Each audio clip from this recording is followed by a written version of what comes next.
We have this opportunity that will only be given to us very rarely, maybe for many of us once in a lifetime, to be in a state where you can have someone who started off as the grandson and son of a mill worker, worked in the mill on the line for 29 years, used his experience from that work to be a voice in his state house till he had the credibility to get things done that people thought could never get done, went to Congress and has been our voice in Congress, standing up for us sometimes when even many Democrats didn't have the courage to stand up for us.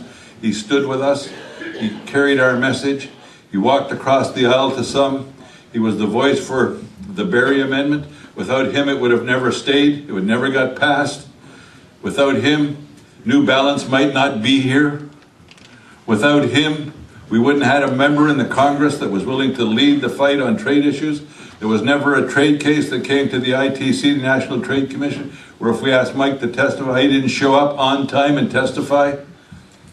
This is a once-in-a-lifetime opportunity for Labour to knock on every door, to do everything that we can do, to elect a governor that knows what it's like to have walked in our shoes, because he still walks in our shoes.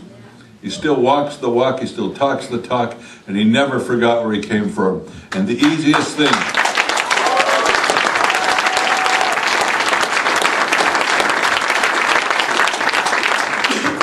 the easiest thing is to do nothing. But it becomes the hardest thing to change. After you've done nothing, what comes that needs to be changed becomes even harder. This is our chance. This is our time. And when Mike is elected governor on Tuesday, the pundits will know that no matter what happened in the rest of the country, Maine elected a mill worker to be governor. My people.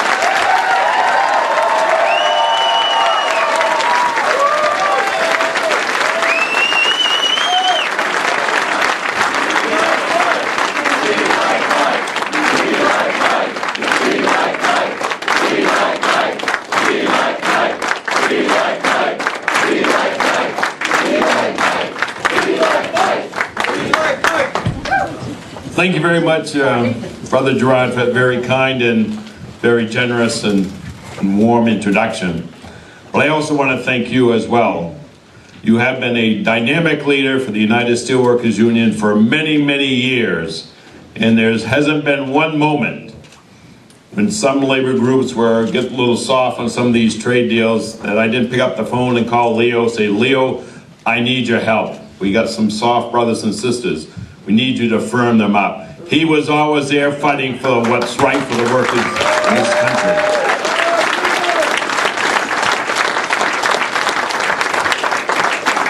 And for Congresswoman Pingree and Mayor Brennan and everyone else, I want to thank you as well. And Mayor Brennan, I wanted to let you know, as your governor, we won't have to have municipalities increasing the minimum wage by municipal level. We'll be doing that at the state level as well. So.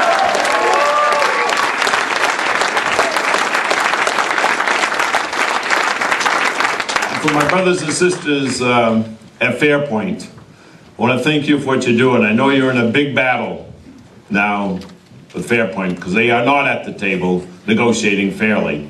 And I can assure you, after Tuesday's election, I'll be doing everything I can, if I'm successful in winning this election, to bring Fairpoint to the bargaining table to negotiate a fair trade deal for our brothers and sisters.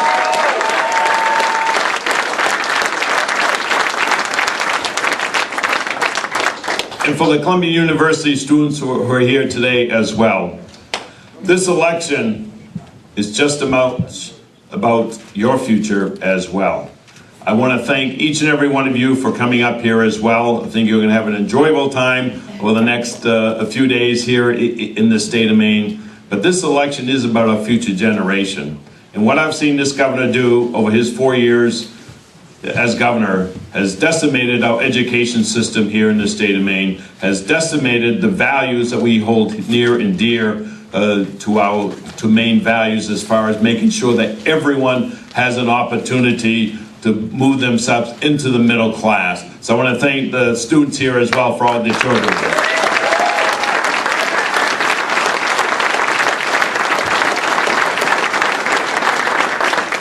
for brothers and sisters, it's great to be here. As some of you know, it's a very difficult decision for me to make to come back and run for governor, because I really do love what I'm doing in Washington.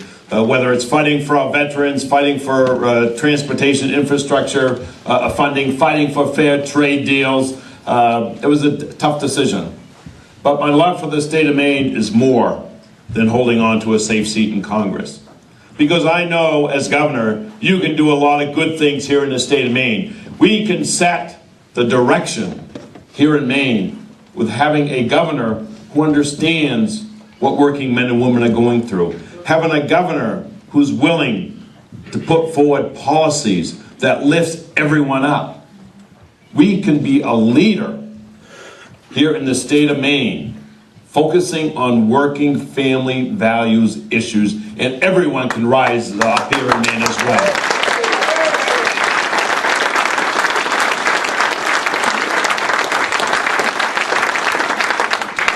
We have so much work to do, just seeing what this governor has done. As I go around the state, my hometown, East Millinocket, seeing the mill still shut down, the Lincoln laying off a couple hundred employees, the Old Town Mill, the Bucksport Mill. And it's amazing that someone who's supposed to be a pro-business governor hasn't brought in the industry to talk to the industry about what we need to do to make sure that we're competitive against these unfair trade deals. Instead, what has Governor LePage done? Nothing. Nothing. But he's also sent a letter encouraging the trade deals that we fought, the Panama, the Colombia, and the South Korea trade deal. This governor supported it. He sent a letter in support of those trade deals without really knowing what effect that they'll have on us here in this country. This governor never lifted a finger when we saw what was happening in the Port Hawkesbury Mill in Nova Scotia with those unfair subsidies that directly affects mills here in the state of Maine. He was absent. He was also absent, as the president mentioned, when they had a two-day energy conference with other New England governors. And actually, what he said was in one of the debates, well, he'll wait till we have Republican governors in New England. Well, you know, that's a lack of leadership. That's no leadership. You know, as governor, I don't care if it's a Republican governor or a Democratic governor, I'm going to be at the bargaining table when it comes to energy issues here in New England and making sure that other New England governors understand how important they are for us here in the state of Maine.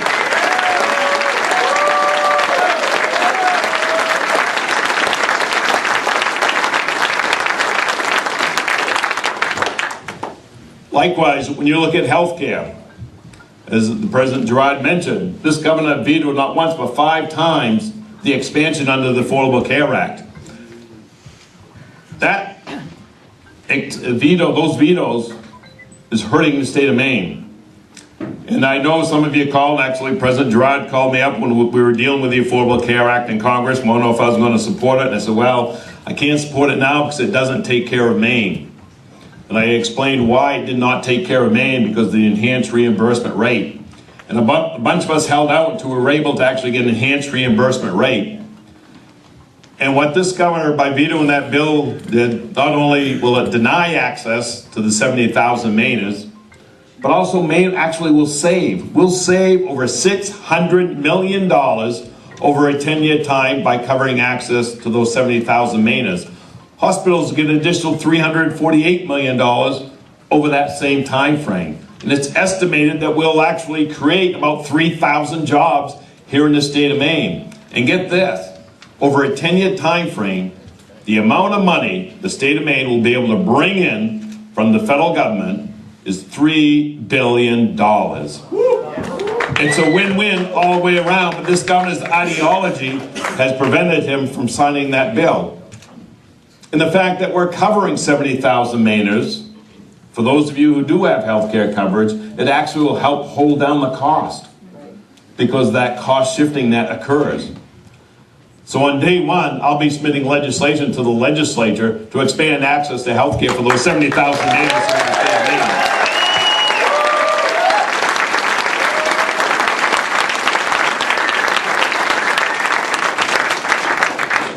So there is a lot at stake, brothers and sisters, in this election. Not only my race, but also for the control of the legislature, the House and Senate, make sure we get Chellie re-elected and Emily Kane and Shinn elected as well.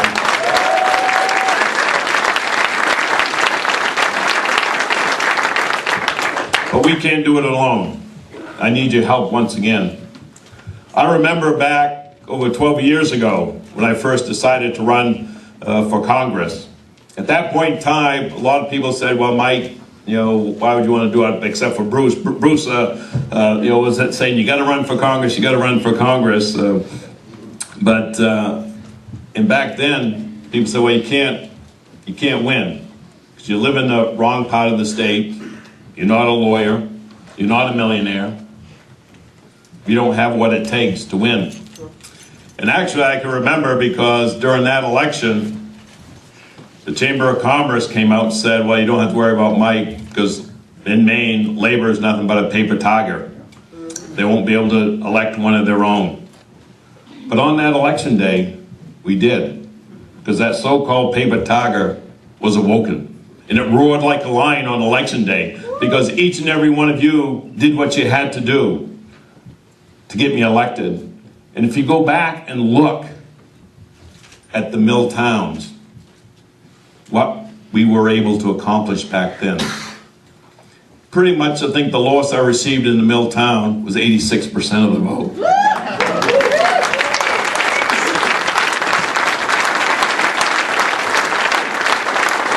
And it's because of what you've done. And actually, in several of the mill towns, I received 94, 95, 96% of the vote in a 6-way primary. And it's because of the labor movement. Right. You was out there, you were going door to door, you were calling your memberships up, you were calling your friends and families up to do what you had to do to make sure that we had a labor member elected to Congress, someone who understands the working families issues, someone who will wake up every day fighting for men and women here in the state of Maine, someone who's not afraid to talk to anyone, whether it's the President of the United States, Vice President, or our colleagues in Congress, to really fight for what's right. And that's we're up to this election. This governor has failed this state in so many different ways. He doesn't have our values. He doesn't care about working men and women. I didn't see him on my picket line. And you probably won't see him on your picket line either. But he met with a company. And that's something I want to assure each and every one of you. That as your governor, I'll wake up each and every morning putting forward policies to do what we have to do as a state to lift everyone up so that no one here in the state of Maine has to worry about where they're going to put the next meal on the table. Lift them up into the middle class. That's the American dream. And all we have to do here in the state of Maine is make sure that we have a governor who believes in the workers here in the state of Maine. A governor who will fight for what's right for people here in the state of Maine. And a governor who's not afraid to sit across the table with CEOs from all across the country and to ask them and to tell them that I want you to negotiate a fair contract with your employees. So once again, brothers and sisters, thank you very much for your support over the years. I look forward to working with you. I look forward to making sure that this election is a successful election. So thank you very much. God bless you. Thank you.